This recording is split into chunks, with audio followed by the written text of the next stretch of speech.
नमस्कार दोस्तों, study lovers channel में आपका फिर से हार्दिक स्वागत करता हूं और आपके सामने पेश करता हूं एक फिर से नई कहानी। क्या ऐसा हो सकता है किसी इंसान को दोबारा प्यार हो सकता है दोस्तों? इसका शायद जवाब किसी के लिए हाँ होगा तो किसी के लिए ना। यह कहानी निशा नाम की लड़की की है जो अमन नाम के लड़के से बहुत प्यार करती है। दोनों कॉलेजों के वक्त से एक दूसरे के बहुत अच्छे दोस्त थे। दोनों एक दूसरे के काफ़ी करीबी थे। निशा और अमर हर मुश्किल वक्त में एक दूसरे का साथ देते थे और खुशी के मौके पर भी वो एक दूसरे के साथ ही होते थे। जब कभी अमर को कोई मुश्किल होती तो निशा हर हाल में उसका साथ देती थी। इसी तरह जब कभी निशा को मुश्किल का सामना करना पड़ता तब अमर उसके साथ होता और इसी तरह से ये दोनों एक दूसरे का साथ निभाते और दोनों के बीच में मोहब्बत हो गई। वक्त के साथ दोनों की मोहब्बत काफ़ी गहरी हो गई। कुछ समय बाद दोनों कि कॉलेज की पढ़ाई ख़त्म हो गई और अमर और निशा दोनों ने एक अच्छी जॉब ज्वाइन कर ली और उनकी ज़िंदगी सही से और खुशी से गुजर रही थी। पर एक दिन निशा ने अमर से कहा कि अमर, हमें शादी कर लेनी चाहिए। अमर ने एक बार कहा, ठीक है निशा, मैं आज ही अपने घर वालों से बात करता हूँ और तुम भी अपने घर वालों से बात कर लो। दोनों ने एक दूसरे से मिले और दोनों ने अपने परिवार वालों से बात कर ली। उनको उनका ये रिश्ता पसंद आया और दोनों ने हाँ कर दी। इस रिश्ते के लिए कुछ समय बाद दोनों की सगाई का मुहूर्त निकाला गया और कुछ ही दिनों में दोनों की सगाई काफ़ी धूमधाम से की गई। कुछ दिनों के बाद अमर ने अपनी कंपनी स्टार्ट कर दी जिसमें निशा ने उसका अच्छे से साथ दिया और नई कंपनी अच्छे से चलने लगी। कुछ ही समय में दोनों की कंपनी ने अच्छा बिजनेस किया और अच्छा प्रॉफिट कमाया। एक दिन अमर को बिजनेस के सिलसिले में किसी दूसरे शहर जाना पड़ा और वहां उसकी मुलाकात प्रेम से हुई। दोनों बिजनेस मीटिंग अटेंड करने के बाद बिजनेस पार्टी अटेंड करके बाहर आ रहे थे तो वहां पर कुछ समय के लिए उन्होंने वक्त बिताया। उस वक्त दोनों एक दूसरे को अपनी लाइफ की बातें शेयर कर रहे थे और दोनों हमेशा अपनी दोस्ती निभाने का वादा करते हैं।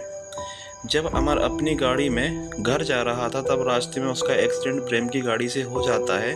प्रेम ये हादसा बर्दाश्त नहीं कर पाता। जब निशा चाहती है कि अमर का एक्सीडेंट हो गया है और वह इस दुनिया में नहीं रहा तो वो लोग इस सदमा बर्दाश्त नहीं कर पाते और निशा को पता नहीं था कि अमर का एक्सीडेंट प्रेम की वजह से हुआ है। प्रेम से उसकी ये हालत देखी नहीं गई, इसलिए उसकी मदद करने के लिए अमर का दोस्त नहीं बल्कि वो प्रेम ही था जो उसी की कंपनी में एम्प्लॉय था। निशा की हेल्प करने के लिए अमर और निशा की कंपनी को आगे बढ़ाने में प्रेम ने अमर के घर वालों को भी संभाला। प्रेम अमर के घर वालों को अपना परिवार मानता था। अमर की छोटी बहन प्रेम ने उसका भी ख्याल रखा। अमर की दादी निशा को बेटी मानती थी और हर वक्त निशा से कहती थी कि वो कहीं नहीं जाए, वहीं रहे, वो अपनी बेटी शमानी उसको मानेगी और कोई झगड़ा करने की ज़रूरत नहीं है। जितने भी दिन रहना है प्यार से वो रह सकती है, उसमें उस दादी को कोई दिक्कत नहीं होगी। जो उससे समझ सकता और प्यार भी करता। ये सब देखकर प्रेम ने सारी सच्चाई बताई कि कैसे उसका एक्सीडेंट हो गया। पर निशा को इस बात पर प्रेम पर गुस्सा आ रहा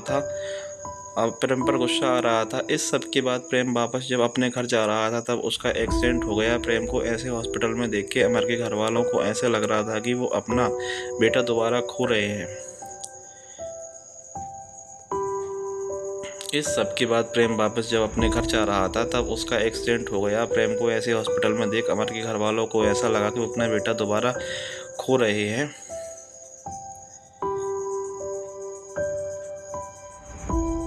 उसके जाने के बाद प्रेम से ही वो अपना रिश्ता जोड़ लेगी। पर निशा को प्रेम के बैग से एक डायरी मिलती है जिसमें प्रेम ने लिखा होता है कि वो निशा से कितना प्यार करता है पर अपनी अनजाने में की गई गलती से डरता है।